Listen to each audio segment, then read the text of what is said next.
Para ejecutar trabajos de diversa índole es necesario aplicar fuerza.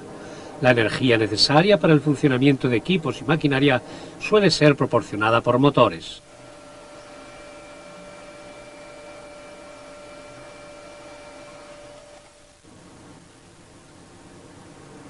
La energía entregada por la unidad propulsora muchas veces no es la que se necesita para el accionamiento directo de los componentes de la máquina.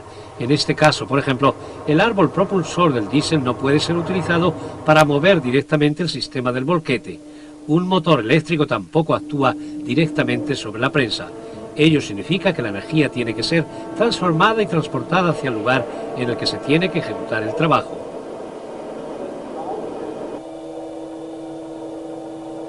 De eso se encarga, por ejemplo, la hidráulica. El líquido es el medio que transmite las fuerzas necesarias para ejecutar movimientos. En este proceso se aprovechan una serie de propiedades físicas y líquidos.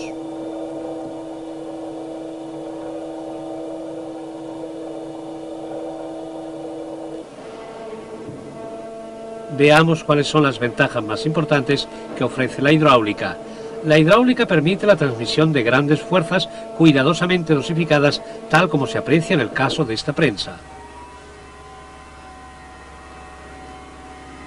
Los accionamientos hidráulicos ofrecen una relación favorable entre el rendimiento y el peso, lo que constituye una ventaja fundamental en sistemas móviles.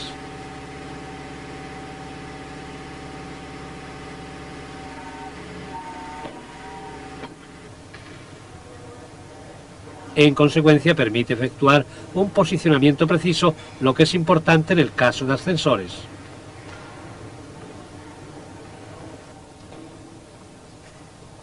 Los sistemas hidráulicos permiten ejecutar movimientos homogéneos a velocidades variables.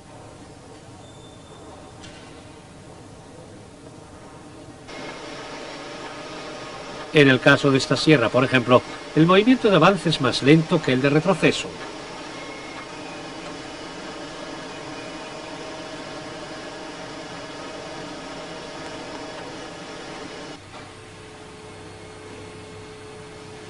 Los sistemas hidráulicos permiten iniciar un movimiento siendo muy elevadas las cargas. Esta característica es importante, por ejemplo, tratándose de una plataforma elevadora.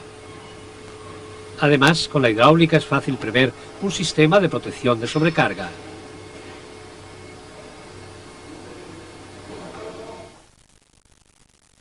Según las aplicaciones, puede diferenciarse entre dos tipos de sistemas hidráulicos: la hidráulica estacionaria para máquinas y equipos estacionarios,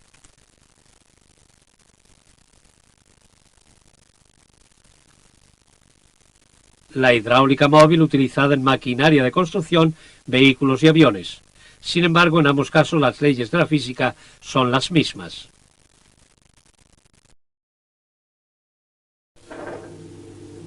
El líquido sometido a presión, contenido en sistemas hidráulicos, cumple con varias funciones. Primera, transmite la energía generada por la presión.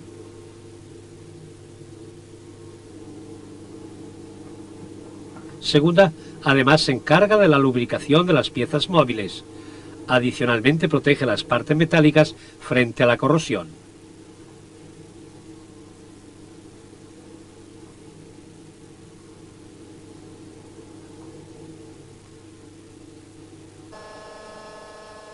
Tercera, asimismo descarga el calor residual, ocasionado por la fricción del flujo de aceite en sistemas hidráulicos. Cuarta, finalmente, el líquido se encarga de transportar las partículas desprendidas por las piezas móviles hasta que son retenidas por un filtro. Los líquidos tienen diversas características que deben ser tomadas en cuenta al trabajar con líquidos sometidos a presión. El agua es un líquido que fluye con mucha facilidad, lo que significa que tiene una viscosidad muy baja. El agua no ofrece protección contra la corrosión y casi no tiene propiedades lubricantes. En consecuencia, en estado puro normalmente no puede ser utilizado como fluido para sistemas hidráulicos. Los sistemas hidráulicos suelen funcionar con aceites minerales o sintéticos. Se trata de aceites de baja viscosidad. Aquí vemos un aceite con un elevado grado de viscosidad, lo que significa que se trata de un aceite muy denso. Mediante aditivos es posible modificar las propiedades físicas de los aceites. Ello significa que los aceites pueden ser adaptados a las aplicaciones específicas agregándoles las sustancias respectivas. Y dicho sea de paso, que los aceites pueden ser comprimidos un 7% aproximadamente, es decir, muchísimo menos que el aire. Esta es una de las razones que explica la precisión de los sistemas hidráulicos.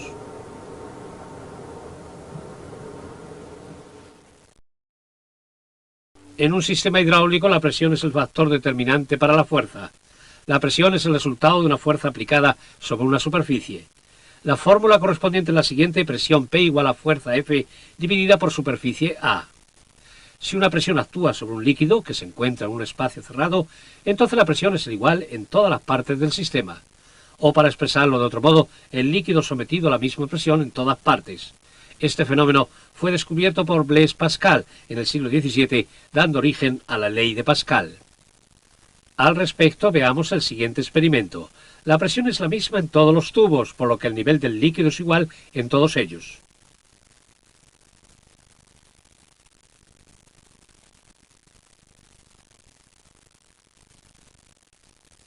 En la práctica, ello significa que la fuerza que es aplicada en una parte determinada de un sistema hidráulico puede ser aprovechada en otra parte, ya que la presión es transmitida homogéneamente en todo el sistema.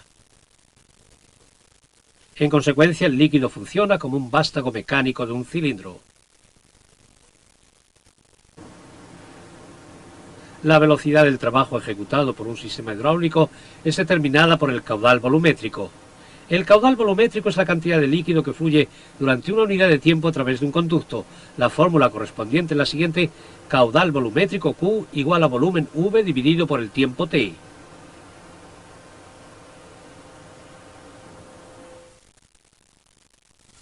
Para llenar este vaso con 2 litros de agua transcurren unos 10 segundos, lo que significa que el caudal volumétrico es de 12 litros por minuto, o para expresarlo de otro modo, de 0,2 litros por segundo. Supongamos que el caudal volumétrico es de 2 litros por minuto y que el volumen del cilindro del lado del émbolo es de 160 centímetros cúbicos. En este caso transcurren aproximadamente 5 segundos hasta que el espacio esté totalmente lleno y el émbolo haya avanzado completamente.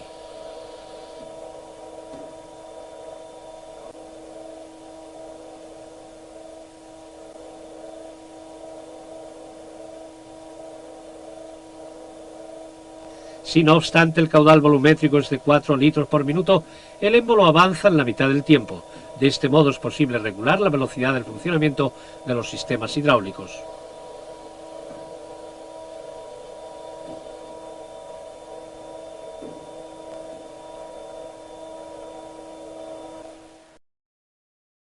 Hemos podido apreciar que la repartición de la presión dentro de un sistema hidráulico cerrado permite transportar una fuerza. Si las superficies activas tienen superficies iguales, es decir, si los diámetros de los cilindros son los mismos, entonces la fuerza efectiva en el lado izquierdo es igual a la fuerza activa en el lado derecho. En el experimento vemos cómo se logra obtener un estado de equilibrio de fuerzas si los pesos son iguales.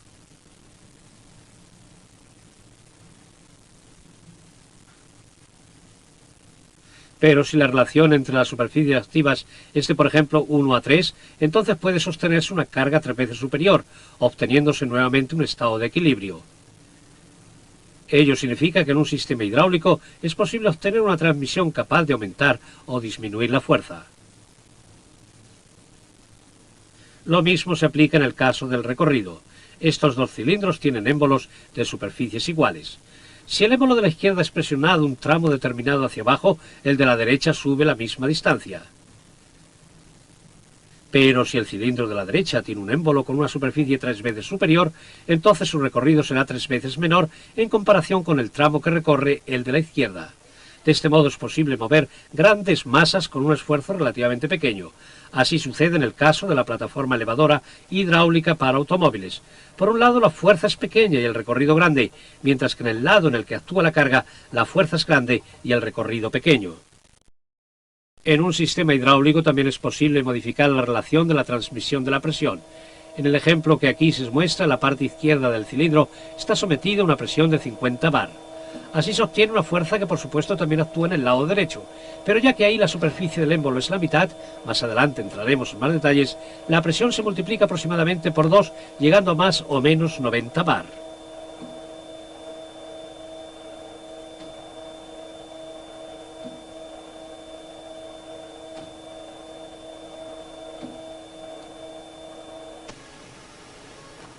La relación de la transmisión de la fuerza es aprovechada en la práctica para aplicar altas presiones en determinadas partes específicas de una instalación fabril, por ejemplo en un cilindro de sujeción.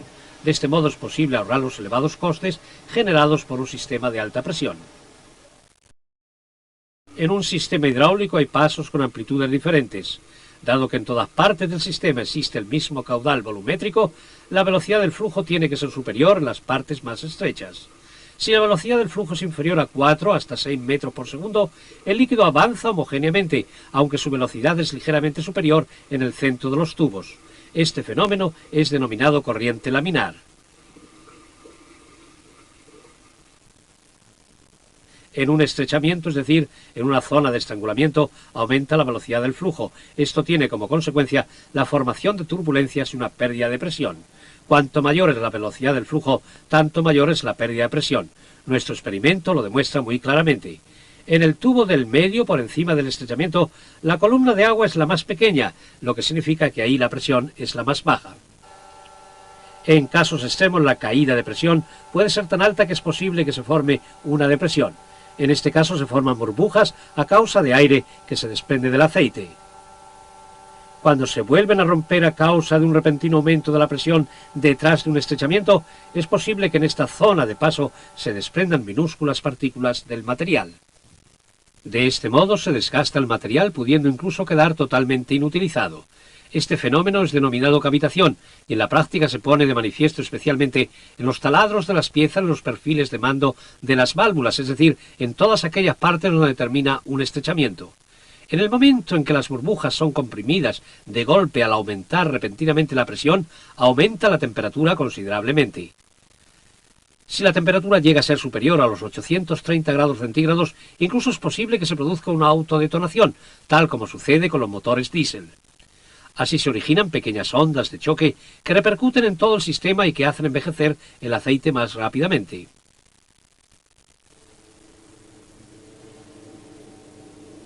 Todos estos fenómenos negativos pueden evitarse si las dimensiones del sistema hidráulico son suficientemente grandes. Un sistema hidráulico obtiene su energía de una fuente externa, que bien puede ser la fuerza física del ser humano, tal como sucede en el caso de este gato, o como en este caso de una plataforma elevadora puede ser un motor eléctrico. Insistamos en el ejemplo de la plataforma elevadora. La energía del motor eléctrico es transformada en energía hidráulica mediante una bomba de engranajes. El medio para transportar esta energía es el aceite hidráulico. El elemento de trabajo propiamente dicho, el telescopio de la plataforma, es el émbolo de un cilindro hidráulico. Para que todo funcione correctamente, el sistema hidráulico tiene que estar dotado de los componentes necesarios para regular la energía. Se trata de válvulas que pueden asumir funciones muy diversas. En el caso de este equipo, la estructura es sencilla. La fuente de energía, la parte de regulación de la energía y la parte de accionamiento.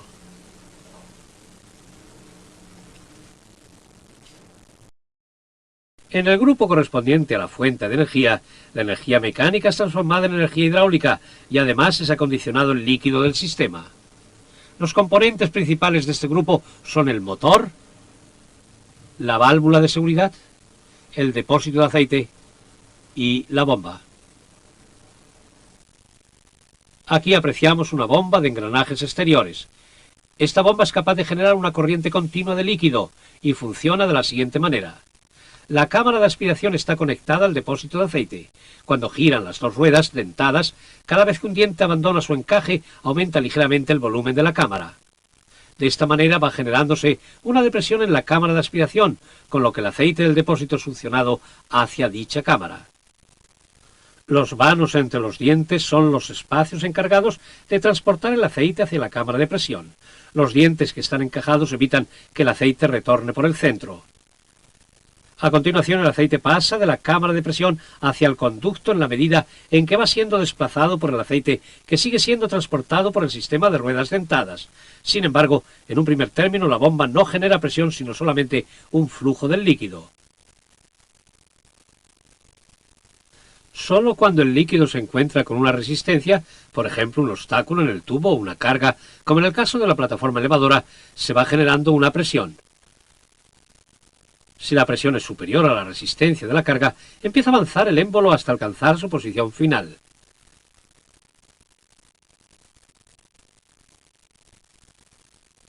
Si en estas circunstancias la bomba continúa transportando líquido y en consecuencia aumenta la presión, en algún momento se produce el evento, ya sea del tubo, de la bomba o del cilindro.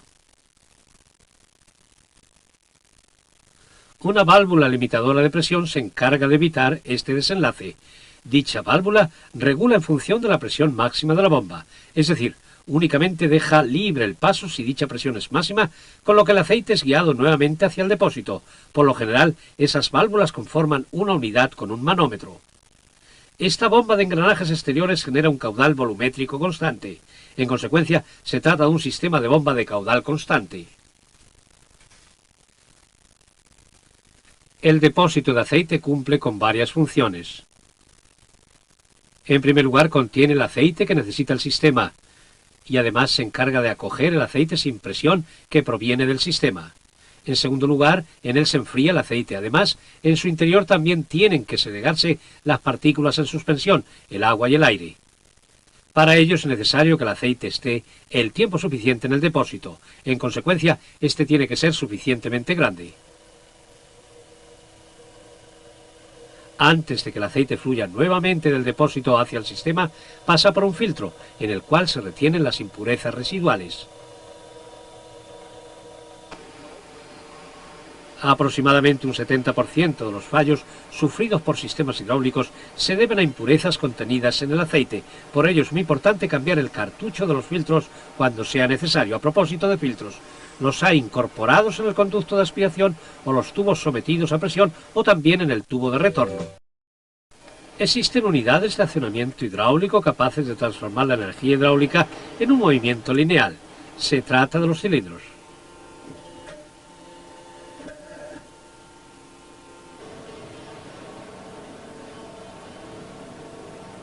Los motores hidráulicos producen un movimiento de rotación. Empecemos por los cilindros hidráulicos.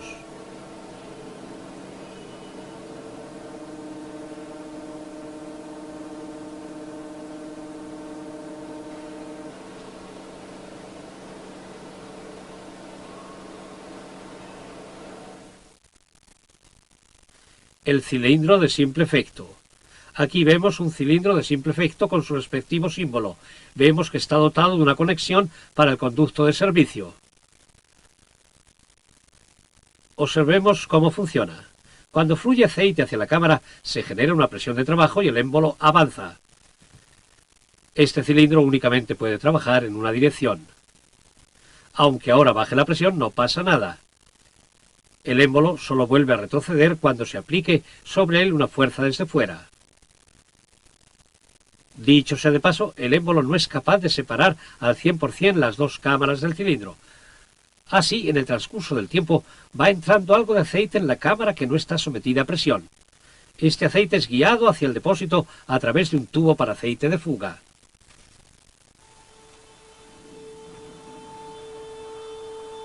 En esta imagen apreciamos un cilindro de simple efecto, utilizado para el accionamiento de un elevador de tijeras.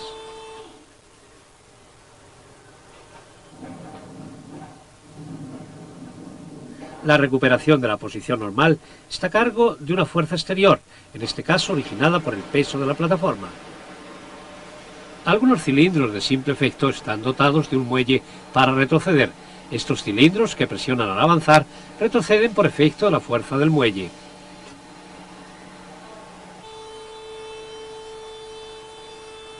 El cilindro de simple efecto de este elevador es llamado cilindro sumergible. En este caso el émbolo es al mismo tiempo el vástago del cilindro. Esta construcción es sumamente resistente y en consecuencia resulta ideal para mover grandes cargas. Por esta razón, las plataformas elevadoras frecuentemente están dotadas de cilindros sumergibles. El cilindro de doble efecto. El cilindro de doble efecto se distingue por sus dos conexiones útiles. Veamos cómo funciona.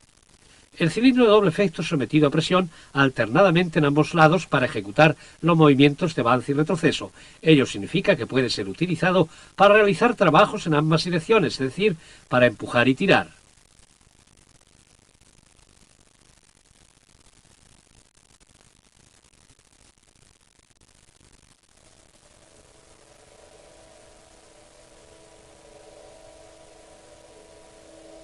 El cilindro retrocede más rápidamente que avanza. ¿Por qué?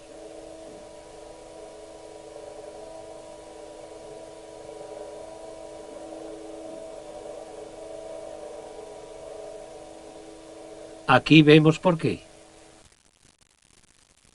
La cámara del lado del vástago es más pequeña. Además, la superficie útil del émbolo es más pequeña por la presencia del vástago. En la práctica se suelen utilizar cilindros con una relación definida entre las dos superficies del émbolo y, en consecuencia, entre los volúmenes de las dos cámaras. Tal relación suele ser de exactamente 2:1. Estos cilindros son denominados cilindros diferenciales. De lo dicho se deduce lo siguiente. Si la fuerza F1 igual a P por A, y si la fuerza F2 igual a P por A entre 2, ello significa que la fuerza vigente en el movimiento de retroceso es la mitad de la fuerza aplicada al avanzar. Sin embargo, la cámara del lado del vástago, teniendo la mitad del volumen y siendo igual al caudal volumétrico, se llena en la mitad del tiempo con aceite. Ello significa que el émbolo retrocede a la doble velocidad. Asimismo, el caudal volumétrico de aceite de reflujo también es el doble, porque necesariamente tiene que refluir la doble cantidad de aceite en el mismo tiempo. Por ello se produce una presión dinámica. Estas circunstancias tienen que tomarse debidamente en cuenta al elegir un cilindro hidráulico.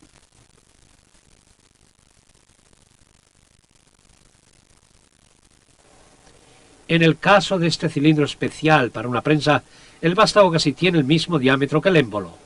En consecuencia, la diferencia entre las dos superficies del émbolo es extremadamente grande, por lo que para que retroceda el émbolo solo es necesario un caudal volumétrico relativamente pequeño.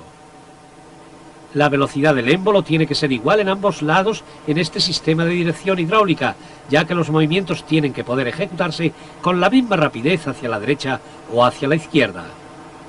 Por esta razón se optó en este caso por un cilindro homocinético. Se trata de un cilindro con vástago doble. Este tipo de cilindros ofrece la ventaja de poder ejecutar movimientos en ambos lados. El cilindro telescópico es un cilindro de carrera grande y a pesar de ello de poca altura. Estos cilindros son ofrecidos en versiones de efecto simple y doble. A continuación, fijémonos en los motores hidráulicos. Básicamente funcionan igual que las bombas hidráulicas, solo que al revés. El aceite sometido a presión se encarga de poner en movimiento dos ruedas dentadas engranadas entre sí. El aceite fluye a lo largo de la pared de la cámara y pierde casi totalmente su presión porque ya solo tiene que superar la resistencia del conducto que lleva hasta el depósito. La capacidad de absorción, V, es un parámetro importante en los motores hidráulicos, puesto que indica la cantidad de aceite que es capaz de absorber el motor en cada giro. Las revoluciones N se calculan dividiendo la cantidad de aceite por la capacidad de absorción.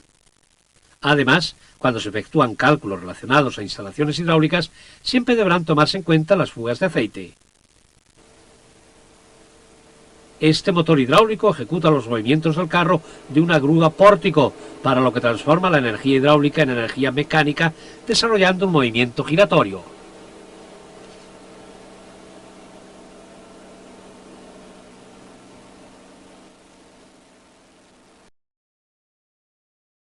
En el capítulo sobre la estructura de un sistema hidráulico, pudimos observar que entre la parte generadora de energía y la parte de accionamiento se encuentra la parte de regulación. con la que se logra que el sistema funcione para cumplir una tarea determinada.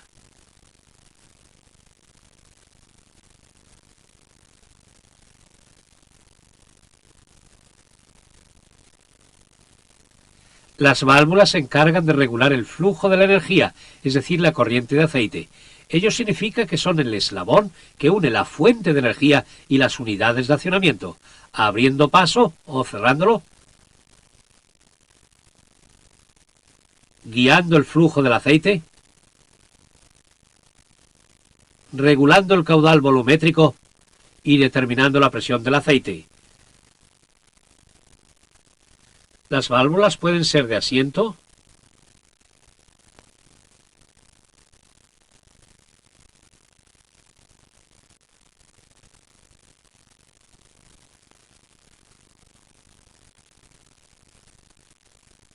o de corredera.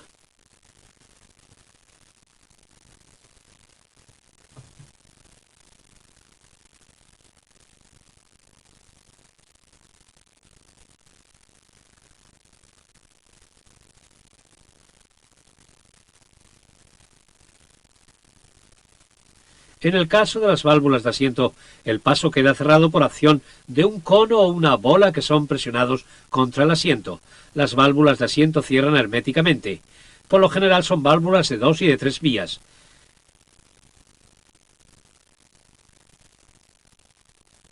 En el caso de válvulas de corredera, el paso es abierto o cerrado por émbolos que se desplazan. Los émbolos de una válvula de corredera necesariamente tienen cierta holgura, por ello este tipo de válvulas no es tan estanco como las válvulas de asiento, en consecuencia son utilizadas únicamente con presiones de máximo 315 bar. Las válvulas de correderas permiten abrir y cerrar varias vías.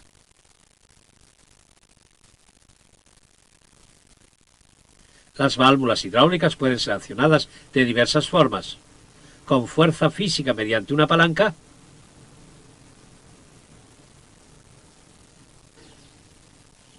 o con un pedal.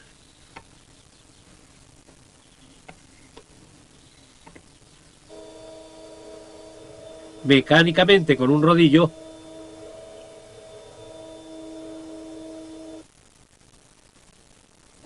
o con un muelle.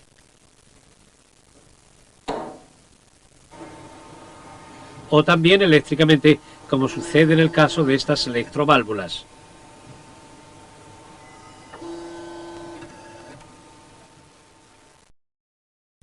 Las válvulas de vías tienen la función de dirigir la dirección que toma el aceite hidráulico. Esta es una válvula de dos vías con su respectivo símbolo. Tiene 2 conexiones y 2 posiciones. De ahí su nombre de válvula de dos vías. Veamos cómo funcionan. En una de las posiciones el paso queda cerrado, mientras que en la otra el aceite puede fluir porque el paso está abierto.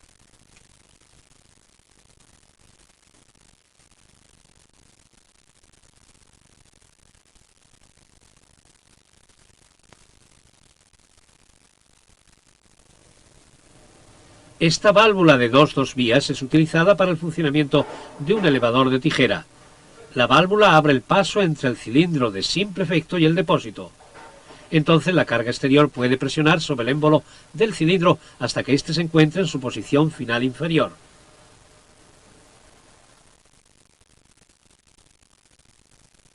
Tal como lo indica su nombre, la válvula de dos vías tiene 2 posiciones y 3 conexiones, una de ellas, por ejemplo, para la bomba, otra para el elemento de accionamiento y la tercera para el depósito. En esta válvula la posición normal cierra el paso hacia la conexión que lleva hacia la bomba. Cuando la válvula es accionada, el aceite puede fluir hacia el cilindro. El émbolo avanza. Al soltarse la válvula, se interrumpe la corriente de aceite que se encuentra bajo presión. En el ejemplo que observamos aquí, una fuerza exterior actúa sobre el émbolo, moviéndolo hacia su posición final posterior, con lo que el aceite puede fluir hacia el depósito, ya que en la válvula ahora está abierto el paso respectivo.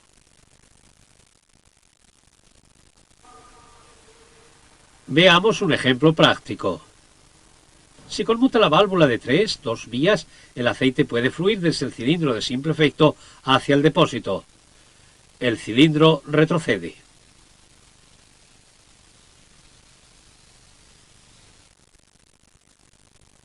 Esta es una válvula de 4-2 vías, es decir, una válvula que tiene 4 conexiones y 2 posiciones. En este caso, la válvula tiene una conexión adicional para un elemento de trabajo. En el caso de la válvula de 4-2 vías, el aceite sometido a presión es guiado hacia una de las 2 conexiones de trabajo, dependiendo de la posición de la válvula. Ello significa que esta válvula puede ser utilizada, por ejemplo, para controlar un cilindro de doble efecto. En esta posición, el aceite sometido a presión es guiado hacia la cámara de la izquierda, con lo que el émbolo avanza. El aceite de la cámara derecha fluye hacia el depósito a través de la válvula de 4-2 vías. Al conmutar cambian las 2 vías para el aceite, con lo que el émbolo vuelve a retroceder. En esta configuración, el cilindro está avanzado si la válvula se encuentra en su posición normal. Cuando es activada, el cilindro retrocede.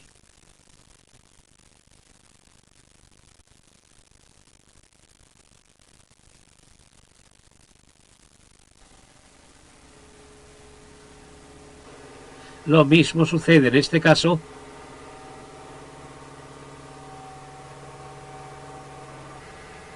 cuando se abre la pala de la excavadora.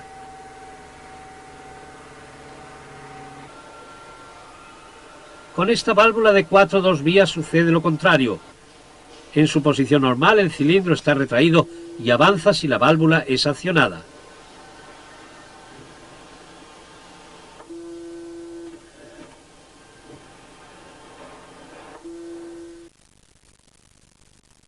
Esta válvula se diferencia de una válvula de 4-2 vías por tener 3 posiciones. En consecuencia, su nombre es de válvula de 4-3 vías. Cuando esta válvula está en posición central, todas las conexiones están bloqueadas, lo que significa que tiene una sobreposición positiva del émbolo. Este concepto define lo que debe suceder si el émbolo de la válvula se encuentra en posición intermedia.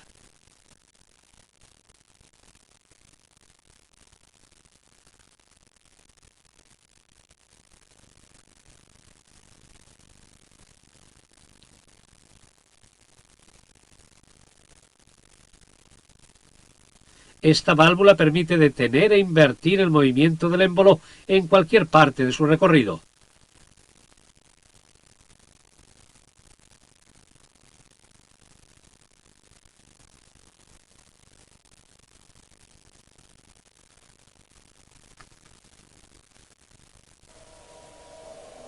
O se puede detener el motor hidráulico e invertir la dirección del giro.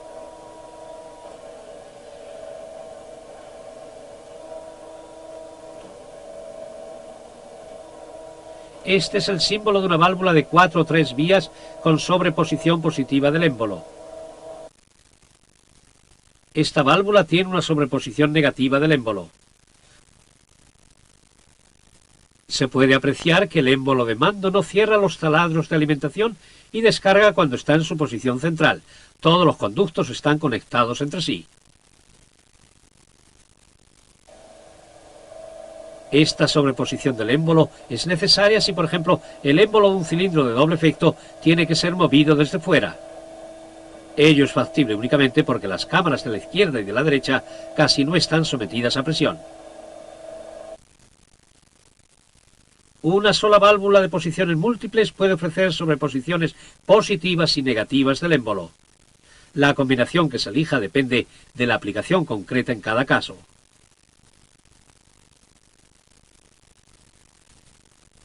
En esta válvula, simbolizada por el esquema de conmutación, la función es la misma en relación con los elementos de accionamiento. Estos elementos quedan detenidos. Sin embargo, la conexión de presión hacia la bomba y el conducto de retorno hacia el depósito están unidos entre sí. Ello significa que si la válvula de 4-3 vías se encuentra en posición central, la bomba no tiene que generar presión para el sistema.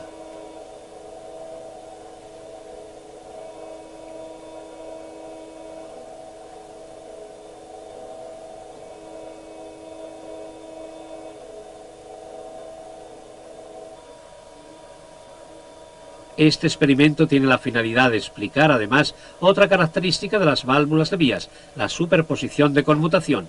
De este modo queda definido cómo funciona una válvula al conmutar. En este caso se trata de una válvula con sobreposición positiva, lo que significa que en el paso de una posición a la otra las conexiones se mantienen cerradas y solo quedan abiertas cuando el émbolo alcanza una posición final. De este modo se mantiene la presión dentro del sistema durante la operación de conmutación, con lo que un elemento de accionamiento que se encuentra sometido a una carga mantiene su presión. En estas circunstancias, el elemento de accionamiento se pone en movimiento de golpe. Ello también queda reflejado en el esquema de conmutación. La sobreposición a la derecha y a la izquierda de la posición central está marcada con rayas. Se puede apreciar que las conexiones están cerradas. La situación es diferente si la sobreposición es negativa. En este caso está abierto el paso entre todas las conexiones mientras se produce la operación de conmutación. Antes ya se expuso que tratándose de un cilindro de doble efecto que tiene una relación de las superficies útiles del émbolo de aproximadamente 2:1, el émbolo retrocede más o menos en la mitad del tiempo en comparación con el movimiento de avance, aunque para ello dispone únicamente de alrededor de la mitad de la fuerza.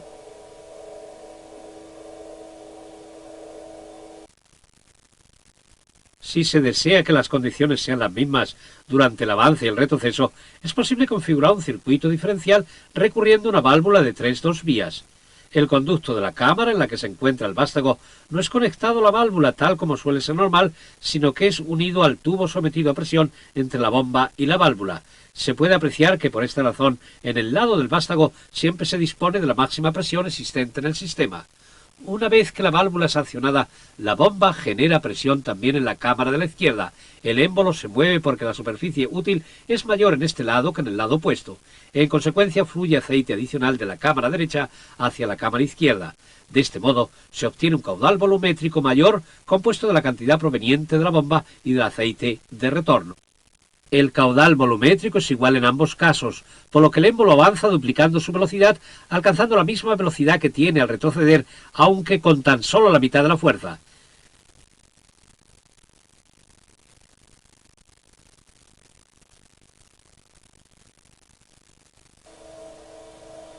Este es un circuito diferencial con una válvula de 4-3 vías y circulación en posición central.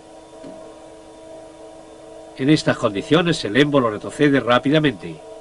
La primera fase del avance también es rápida por efecto del circuito diferencial.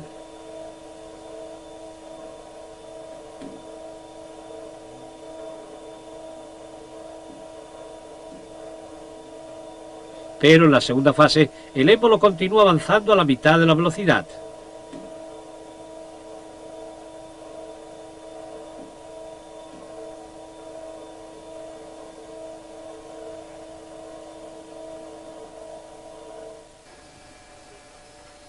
En la práctica esta configuración es utilizada para acercar rápidamente la herramienta a la pieza, para ejecutar un procesamiento lento de la pieza y para retirar la herramienta nuevamente a alta velocidad. De este modo es posible reducir los ciclos de la máquina.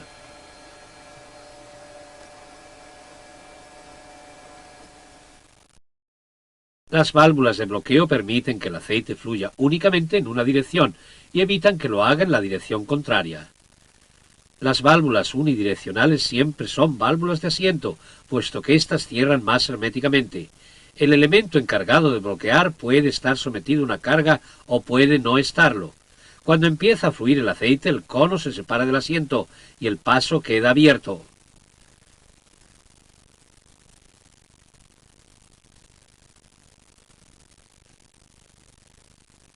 Si se produce un caudal en la dirección contraria, la válvula bloquea el paso.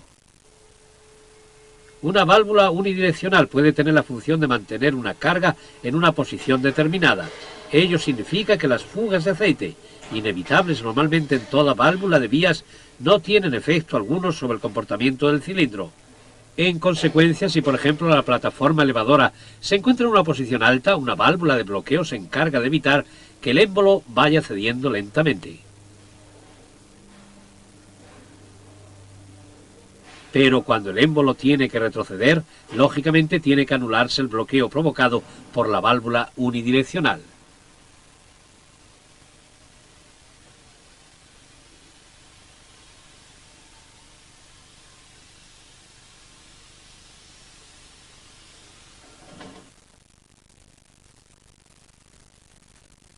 La función de las válvulas unidireccionales desbloqueadas consiste, en primer lugar, en bloquear el paso en una dirección determinada. Sin embargo, cuando es necesario abrir el paso en esa dirección, un mando hidráulico se ocupa de separar el elemento de bloqueo de su asiento, con lo que se permite el reflujo del aceite.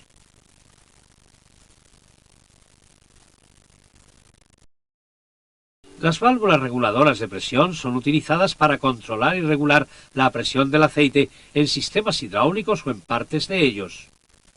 Existen dos tipos de estas válvulas, las limitadoras de presión y las reguladoras de presión.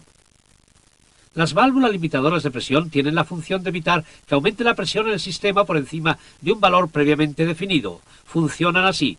Si la presión se acerca al valor máximo determinado con antelación, la válvula empieza a abrir el paso, con lo que una parte del aceite vuelve a fluir hacia el depósito. Si la presión sube hasta el valor máximo, se abre el paso totalmente, con lo que fluye todo el aceite hacia el depósito. De este modo se evita que continúe aumentando la presión dentro del sistema. Al bajar la presión, por ejemplo, porque la conmutó una válvula de vías, las válvulas de limitación de la presión vuelven a cerrar el paso. Por razones de seguridad, todos los sistemas hidráulicos disponen de por lo menos una válvula limitadora de la presión. Fijémonos brevemente en las presiones existentes en un sistema hidráulico. En tales sistemas existen dos situaciones básicas. Hablemos primero sobre la situación dinámica. En este caso, por ejemplo, no es posible aprovechar la presión máxima ajustada en la válvula de limitación de presión para efectuar un movimiento bajo carga. La presión máxima no está disponible por la pérdida de presión que se produce al circular el aceite a través de las válvulas en los conductos. Estas pérdidas pueden llegar a ser un 25%. Una situación dinámica puede, sin embargo, desembocar en una situación estática, cuando el émbolo del cilindro llega a su posición final.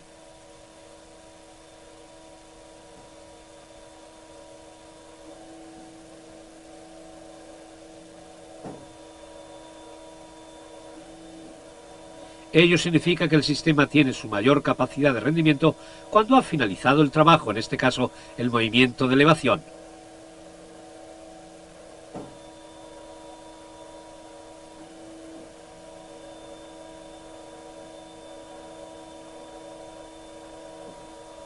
Por otro lado, la hidráulica ofrece su mayor fuerza precisamente en la situación estática, ya que ahora, por ejemplo, al prensar una pieza, sí puede aprovecharse la totalidad de la presión máxima determinada por la válvula limitadora de presión, la válvula reguladora de presión. Si en un sistema hidráulico existen, por ejemplo, dos elementos de accionamiento que deben aplicar dos fuerzas diferentes y que en consecuencia requieren presiones diferentes también, entonces una válvula reguladora de presión permite limitar la presión a un nivel más bajo para una de las unidades de accionamiento. La presión presente en la salida de la válvula actúa sobre un émbolo de maniobra. Se aumenta la presión y poco antes de alcanzarse la presión previamente ajustada, el émbolo es desplazado en contra de la fuerza del muelle. Esto puede suceder incluso mientras que el émbolo de un cilindro esté en movimiento. Una vez alcanzada la posición final, la presión continúa aumentando. Entonces el émbolo de mando cierra totalmente el conducto que se encuentra bajo presión, con lo que evita que se rebase el valor de la presión ajustado en la válvula reguladora. Aquí vemos una válvula reguladora de presión de dos vías. Su función consiste en limitar la presión del mandril de acuerdo a un valor previamente definido.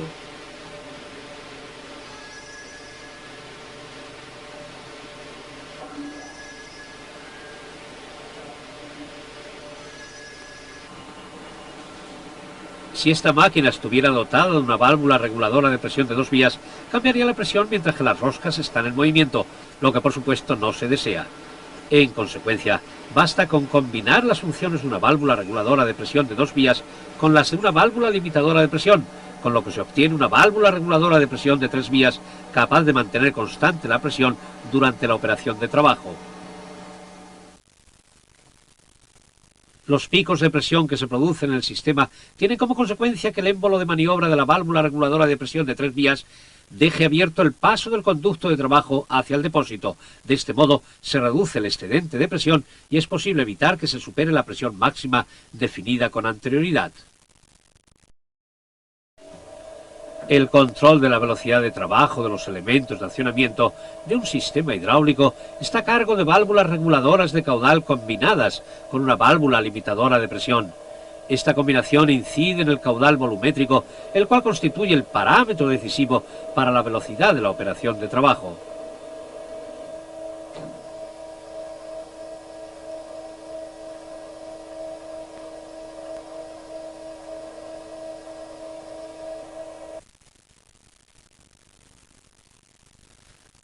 Las bombas constantes ofrecen un caudal volumétrico también constante.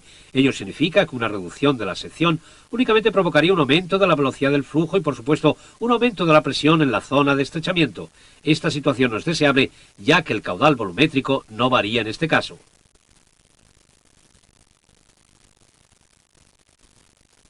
Aquí vemos la velocidad de las operaciones de trabajo de un cilindro estando abierta la válvula reductora de caudal.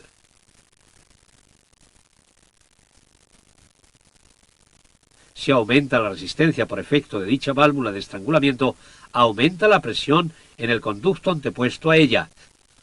La válvula limitadora de presión empieza a abrir, por lo que el caudal volumétrico es dividido, una parte fluye hacia el cilindro, mientras que la otra fluye hacia el depósito. El caudal volumétrico que ahora surte efecto tiene como consecuencia una velocidad de trabajo inferior.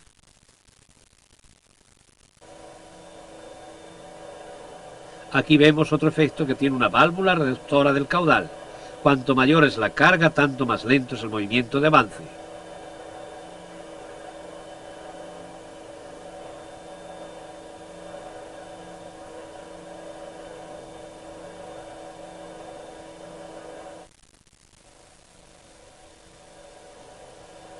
Para conseguir una configuración que no dependa de la carga, puede recurrirse a una válvula reguladora de caudal.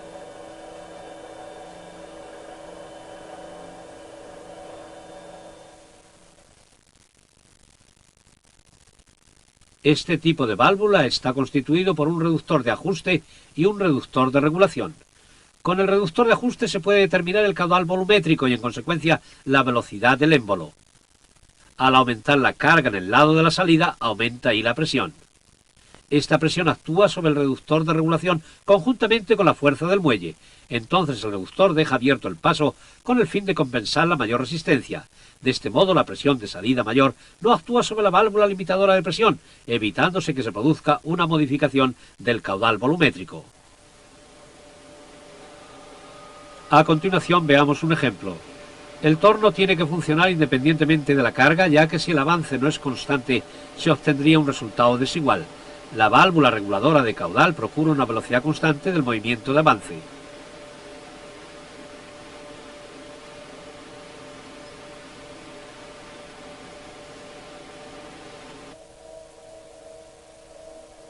Existen dos métodos para estrangular un caudal volumétrico. Aquí vemos el estrangulamiento de la corriente de alimentación.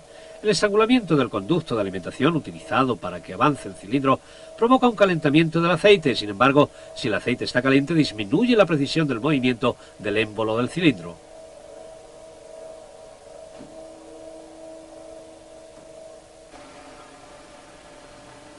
Hay máquinas en las que esta circunstancia no tiene importancia, pero estas instalaciones trabajan con máxima precisión, por lo que no es deseable que el aceite se caliente.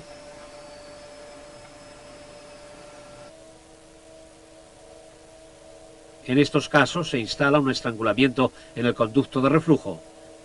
Ello significa que es estrangulado el aceite que fluye hacia el depósito. En esa zona no importa que se caliente el aceite. Al mismo tiempo, el émbolo del cilindro queda sujeto hidráulicamente.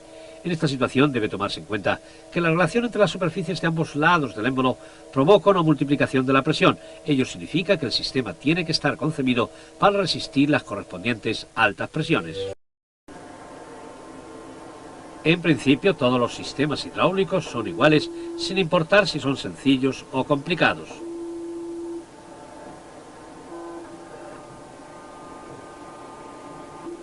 En la parte correspondiente a la alimentación de energía, se produce la transformación de otros tipos de energía en energía hidráulica, la generación del flujo por efecto de una bomba y el acondicionamiento del aceite hidráulico. Los símbolos empleados en el esquema de distribución nos lo explican. Empecemos por la izquierda.